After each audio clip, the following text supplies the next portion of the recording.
السلام علیکم ورحمۃ اللہ وبرکاتہ۔ آواز روح میں ایک مرتبہ پھر خوش آمدید۔ آج ہم اہل سنت والجماعت کی جو اصطلاح استعمال کی جاتی ہے اس کے حوالے سے جانیں گے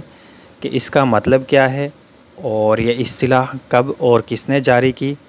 اور اس اصطلاح کے تحت کون لوگ آتے ہیں۔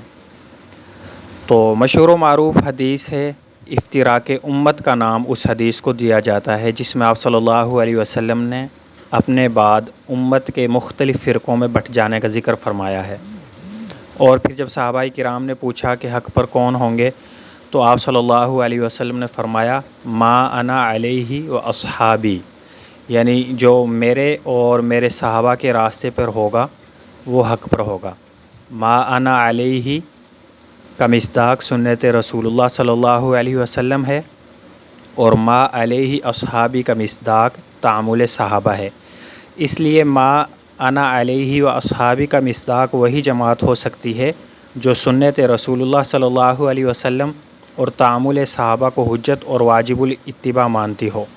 قرن اول کے وسط سے ہی خوارج، روافض اور غالی شیعہ وغیرہ گمراہ فرقوں کی ریشہ دوانیاں اور فتنہ سامانیاں ایک طرف محاذ جنگ پر مسلمانوں کے ساتھ قتل و قتال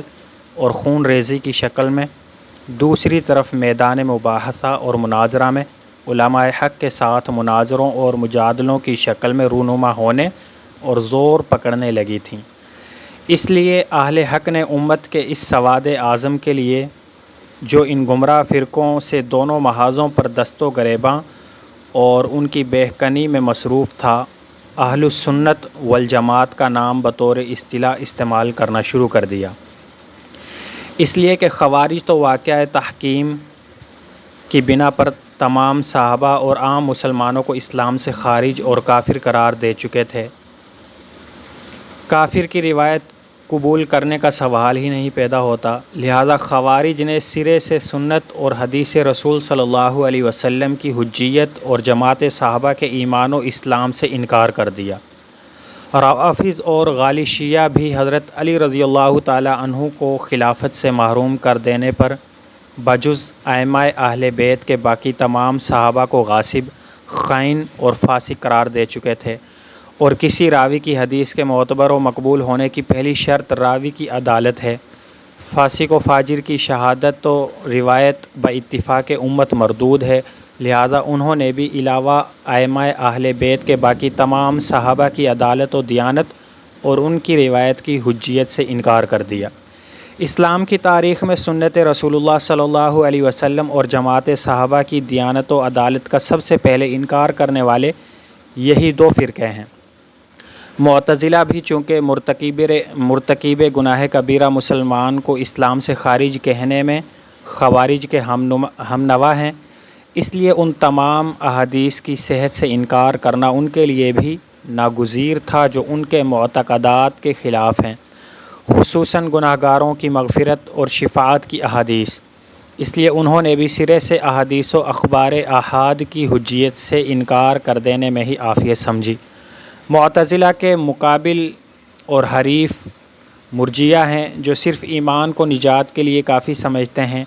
ان کا کہنا ہے کہ لا یضر مع الایمان معصیۃ کما لا ينفع مع الکفر طاعۃ، کہ ایمان کے ساتھ کوئی چیز نفع نہیں پہنچا سکتی، کوئی معصیت ایمان کے ہوتے ہوئے نقصان نہیں پہنچا سکتی، جیسے کہ اطاعت کے ہوتے ہوئے کفر نقصان نہیں پہنچا سکتا۔ اس لیے وہ ان تمام احادیث کے انکار پر مجبور ہوئے جو ترک اعمال صالحہ پر وعید اور عذاب جہنم کی خبر دیتی ہیں۔ یعنی ان کا نظریہ تھا کہ جب ایمان حاصل ہے نا انسان کو، تو گناہ اس ایمان کو ہلا نہیں سکتے، اس ایمان کو ختم نہیں کر سکتے۔ اور اسی طرح وہ کہتے تھے، یعنی وہ استدلال اس طرح کرتے تھے کہ ایمان کے ہوتے ہوئے گناہ اس پر اثر انداز نہیں ہوتے، بالکل ایسے ہی جیسے کفر کے ہوتے ہوئے کوئی نیکی کارآمد ثابت نہیں ہوتی۔ تو یہ ان کی دلیل تھی کہ ایک آدمی کافر ہے، وہ کوئی بھی نیکی کر رہا ہے تو وہ نیکی قابل قبول نہیں ہے کفر کی وجہ سے۔ اسی طرح وہ کہتے تھے کہ ایک آدمی صاحب ایمان ہے تو وہ جتنے مرضی گناہ کر لے، گناہوں کا ایمان کے ہوتے ہوئے کوئی خسارہ اور وبال نہیں ہو سکتا۔ غرض تمام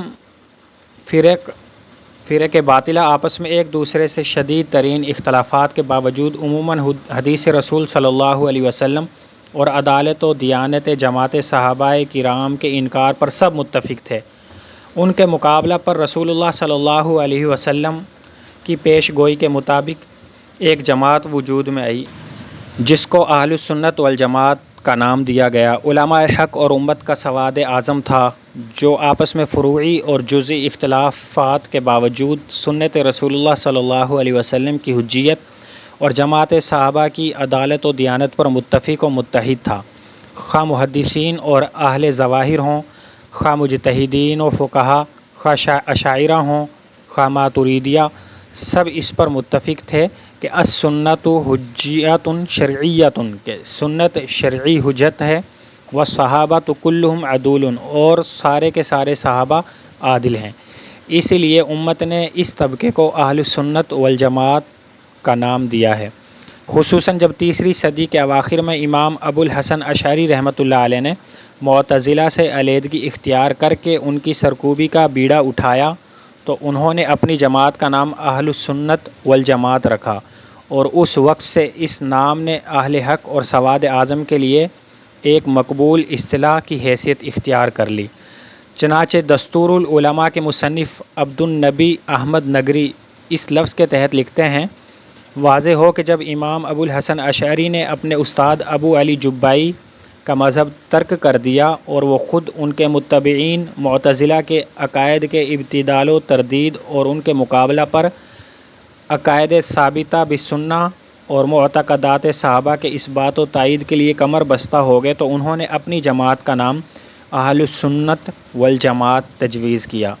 تو معلوم ہوا کہ اہل سنت والجماعت کا نام امام ابو الحسن اشعری رحمۃ اللہ علیہ نے تجویز کیا تھا، اور یہ تیسری صدی ہجری کے اواخر میں تجویز کیا گیا۔ اسی طرح اہل سنت والجماعت میں اشاعرہ، ماتریدیہ، اہل ظواہر، محدثین، فقہاء کرام اور مجتہدین